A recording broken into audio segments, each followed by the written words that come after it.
Finally, man. Finally, bigger YouTubers like Jacksepticeye are talking about YouTube's AI issues, age verification, and just the general direction of the platform. A few days ago, Jacksepticeye made a video on his second channel talking about TikTok banning him, but he also had kind of like an 8-minute rant about how YouTube is nowadays with AI, age verification, and all the AI slop channels that pollute the platform. As someone with 30 million subscribers and one of the oldest and most beloved creators on the platform, a lot of people value Jacksepticeye's opinion when it comes to YouTube and just the internet in general. So when Jacksepticeye made no videos talking about YouTube's AI age verification, everybody was thinking, why is he refusing to talk about this? But now he finally has, so let's get into it and see what he says. They even brought out all this, that's what I meant to talk about, all of the shit with AI that's coming out, whether AI is going to determine if you're above 18 or not, that you can watch someone's content now.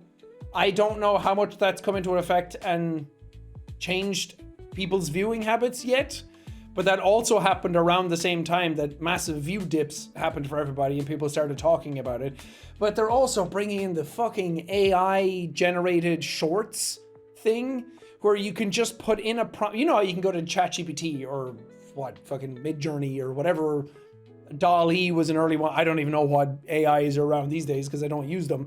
But you would go in and just write a prompt and it would make the picture for you. For those of you guys that missed it, Jack is referring to YouTube's new AI update where you can now just write a sentence and make your face or somebody else just essentially do whatever you want. You can make them dance, do karate, stuff like that. And he was talking about how that's just going to kill creativity on YouTube because what's the point of creating something yourself when you can just type it into a prompt and it can do it for you? In the same video, I was showing this whole new YouTube feature where they also just change your lips to speak whatever language that you choose to have dubbed, if that makes sense. So we don't even know if someone in a video who is talking is actually talking or if it was edited using AI nowadays. We're bringing it into YouTube Shorts where you can just put the prompt in and it'll make the fucking short for you.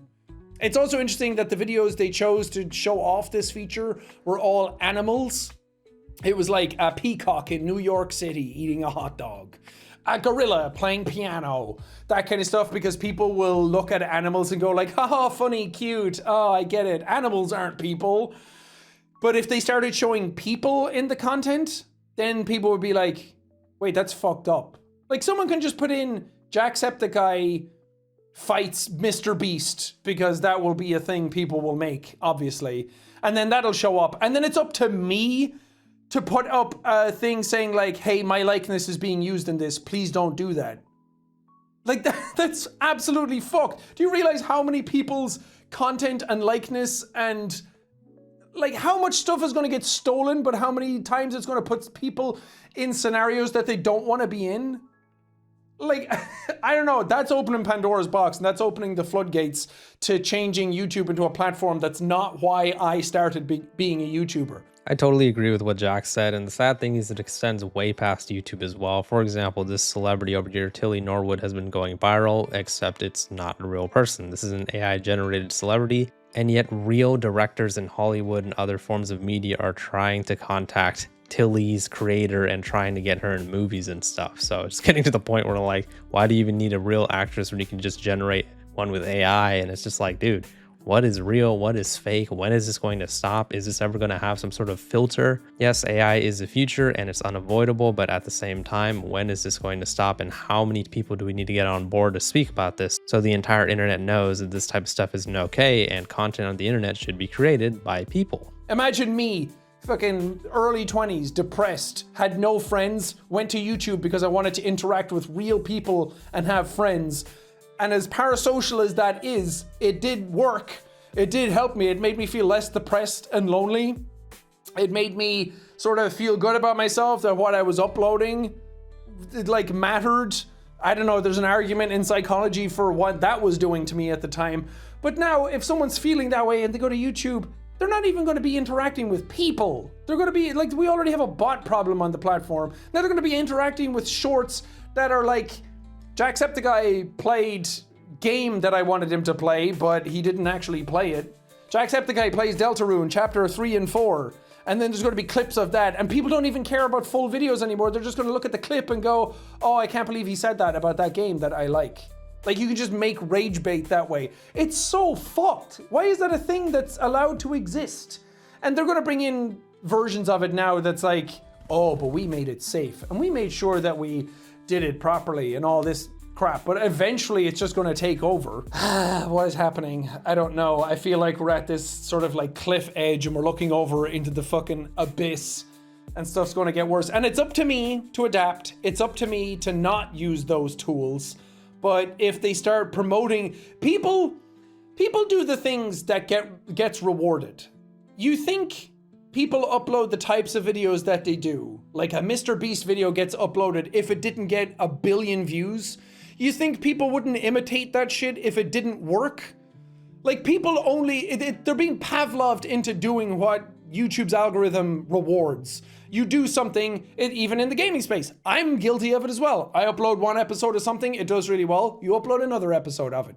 But where the limit of that is quite scary. If you're uploading shorts that are prompts from an AI where you just sat here and typed out a sentence and that gets 400 million views, you're just gonna double down on that and keep doing it. Just to put it into perspective, I know some people who haven't seen AI slop yet might think Jack is exaggerating, but just to let you guys know, these AI slop channels really do pull in hundreds of millions of views. The fact that you can just generate an AI cat story with pretty much as little effort as possible and get hundreds of millions of views, and some of them even have 1 billion views, is exactly the problem with YouTube nowadays. This is the type of content that creators like Jack are talking about, and I really do think that bigger YouTubers like him and others should really be talking about this more, because if the biggest content creators on YouTube don't show YouTube how much of a problem this is, they're going to just think, oh, everybody just likes this stuff. Our bigger content creators never complain. I mean, I'm just scrolling while I'm talking. Look at how many views these videos have. Hundreds of millions of views. And yes, I know YouTube Shorts views are counted differently, where you can kind of just scroll past them and they'll get views. But at the end of the day, you can still make thousands of dollars, sometimes tens of thousands, sometimes hundreds of thousands of dollars a month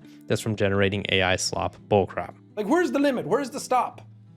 It's fucked. I feel like an old man yelling at clouds. Can someone make that meme?